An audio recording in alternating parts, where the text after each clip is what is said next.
Welcome, ladies and gentlemen, to this video lesson on the Enlightenment Part 2. This is Part 2 of 2 video lessons, so hold on to your hats. Here we go. All right, so key people. We started talking about this in Part 1. We talked about Thomas Hobbes and John Locke and Rousseau a little bit. So now that we talked about those guys, I want to talk about the rest of these folks because they are all very, very important. So that's what the focus of this video lesson will be about. All right, so Descartes, important French philosopher and mathematician. All right, he questioned his own knowledge and existence. When you read Descartes, you kind of go through like a mind war because he makes you question your own existence. All right, it's like something out of the Matrix. It's pretty cool, but it kind of like messes with your head, but in like the best way possible because it really forces you to push your brain beyond where you thought it could go, and that is just good times, you know. So he also questioned everything else. Anything that was based on traditional beliefs was subject to doubt and investigation. All right, we shouldn't just believe something simply because, well, we've always believed it. We need to fully examine and explore everything in order to determine if something is in fact true. All right, and he came up with this famous phrase, cogito ergo sum, I think, therefore I am. All right. He wrote Meditations and Discourse on Method. In my class, my students are going to be reading Meditations in class, but here I have an excerpt for you from Discourse on Method. For he truly engages in battle, who endeavors to surmount all the difficulties and errors which prevent him from reaching the knowledge of truth.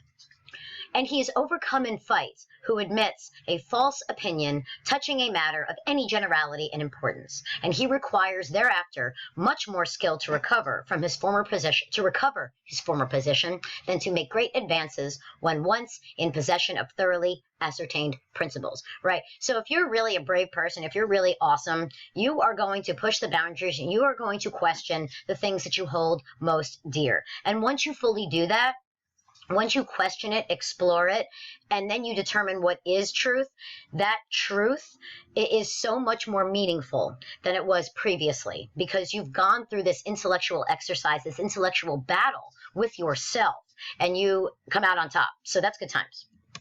All right, Voltaire. I love Voltaire. Voltaire, I would love to sit down and have a cup of coffee with Voltaire because this guy was a barrel of laughs. He was a trip and a half, all right? He was not messing around. He would just call out anybody. It didn't matter. He was going to get to the truth of things no matter what it cost him. This guy was fascinating. Funny guy. So he's probably the most famous philosopher. All right, he wrote plays, essays, poetry, philosophy, and books. Candide is actually his most well-known work, and it's a page-turner. It's good times, Candide. You should take a look. He attacked the relics of the medieval social order as basically stupid. He championed social, political, and religious tolerance. And this is a quote from Voltaire's treatise on toleration. Human law must in every case be based on natural law. All over the earth, the great principle of both is, do not unto others what you would that they do not unto you. So this is the golden rule. Do unto others as you would have them do unto you. Now, in virtue of this principle, one man cannot say to another, believe what I believe, and what thou canst not believe, or thou shalt perish. Right? So you must believe what I believe, and if you don't believe it, you're going to die. That's basically the attitude of many people, and Voltaire doesn't like that. Thus do men speak in Portugal, Spain, and Goa. In some other countries, they are now content to say, believe, or I detest thee. Believe, or I will do thee all the harm I can. Monster, thou sharest not my religion, and therefore hast no religion.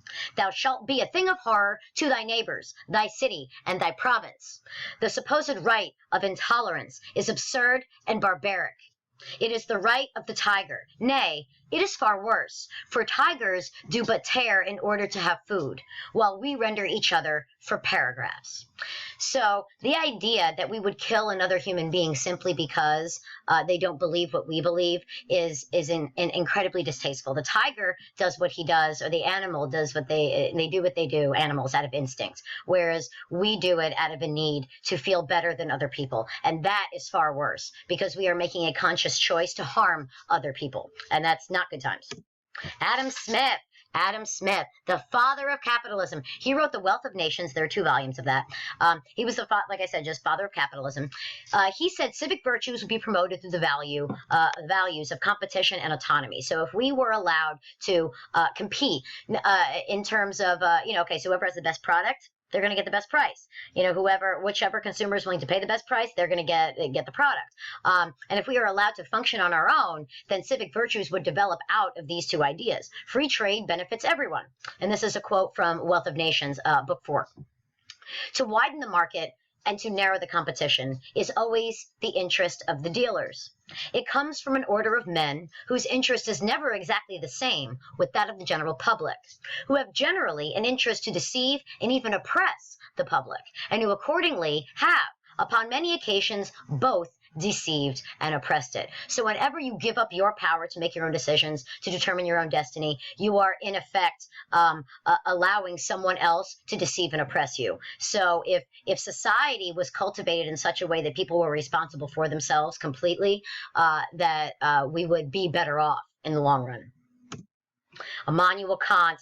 I love Immanuel Kant. This guy is good times. He is a key German philosopher. He wrote, What is Enlightenment? I love this document. My guys, we are reading this in class because this is a killer document. I love it.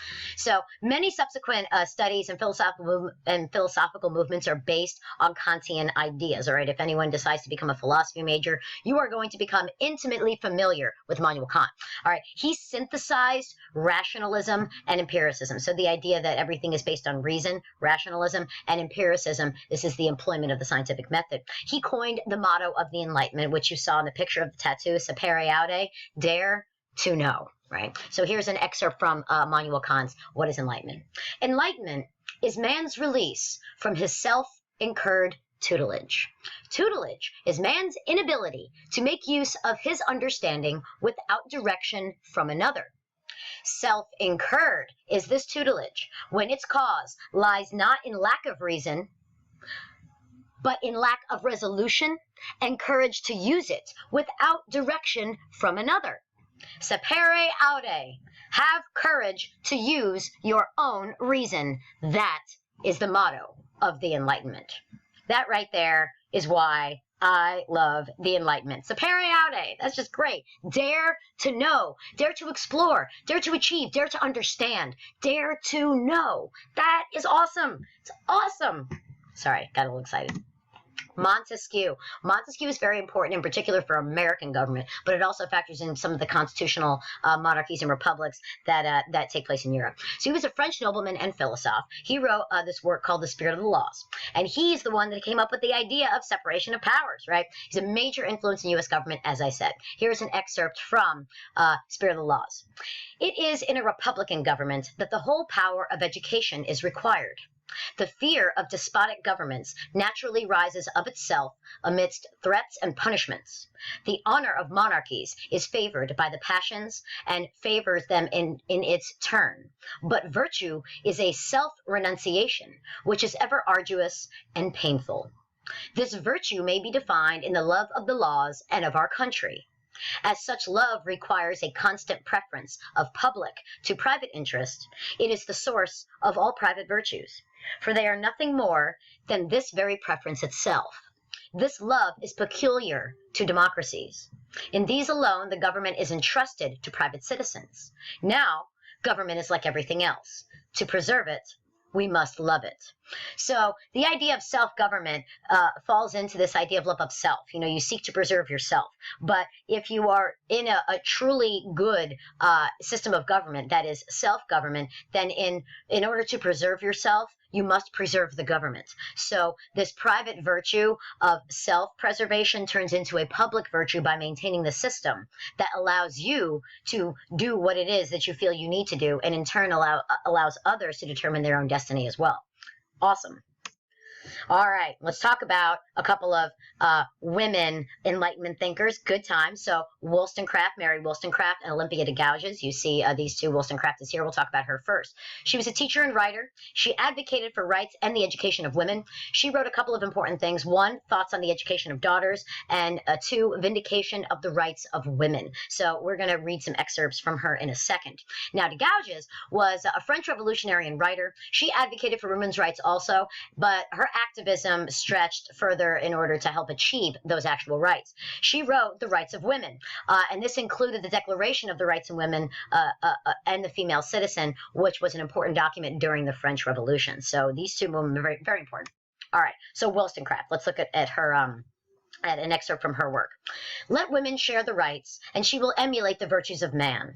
For she must grow more perfect when emancipated, or justify the authority that chains such a weak being to her duty. If the latter, it will be expedient to open a fresh trade with Russia for whips, a present which a father should always make to his son-in-law on his wedding day, that a husband may keep his whole family in order by the same means, and without any violation of justice reign, wielding the scepter, sole master of his house, because he is the only being in it who has reason, the divine, indefeasible earthly sovereignty breathed into man by the master of the universe. Allowing this position, women have not any inherent rights to claim, and by the same rule, their duties vanish, for rights and duties are inseparable. So it's interesting because you see that second paragraph and you're like, all right, so she's basically arguing for like man to rule everything like it's always been. Not so much, because she lays out that argument, the argument of men, why women must be subject to men, why women cannot have autonomy, why women cannot determine their own destiny, why women cannot think for themselves. But she says at the bottom here, rights and duties are inseparable. So if men are the only ones who have rights, then guess what? Men are the only ones who have duties too. So all this duty that you think women are responsible for, they're responsible for nothing because they have no rights. So if you want women to be responsible for things, if you want women to engage in duty, then you have to give them rights. Otherwise, your whole argument is junk. I can think of another word for it, but it's not appropriate for a video lesson. See why I love Wollstonecraft? This stuff is great. I mean, I do not love this stuff. All right, de Gouges, good times. All right, women, wake up. The tocsin of reason sounds throughout the universe. Recognize your rights. The powerful empire of nature is no longer surrounded by prejudice, fanaticism, superstition, and lies. The torch of truth has dispersed all the clouds of folly and usurpation. Enslaved man has multiplied his force and needs yours to break his chains. Having become free, he has become unjust toward his companion. Oh, women, when will you cease to be blind? What advantages have you gathered in the revolution? A scorn more marked, a disdain more conspicuous. During the centuries of corruption, you only reigned over the weakness of men. Your empire is destroyed. What is left to you then? Firm belief in the injustices of men, the reclaiming of your patrimony founded on the wise decrees of nature. Why should you fear such a beautiful enterprise? Whatever the barriers set up against you, it is in your power to overcome them. You only have to want it. Let us pass now to the appalling account of what you have been in society, and since national education is an issue at this moment, let us see if our wise legislators will think sanely about the education of women. All right, so that last paragraph kind of leads you in. I wanted to include that to kind of whet your appetite a little bit to see what she says. Perhaps maybe you look it up yourself about the education of women and what society is going to do about it. And this is, she's speaking to women, particularly French women during the French Revolution, but I find that it's a universal message. And that's one of the things that makes these documents so awesome. Many of the messages that are contained within these sources from the Enlightenment are universal messages. They apply to all of us. I mean, what advantages have you gathered in the revolution, right? A scorn more marked and disdain more conspicuous, right? And then whatever the barriers set up against you, it is in your power to overcome them, right? The idea of wanting to better your life, of wanting to improve your education, of wanting to be a better person, all you have to do is want it. You just have to want to do that and pursue that, and you can break down whatever barriers exist. And I think that is a beautiful message.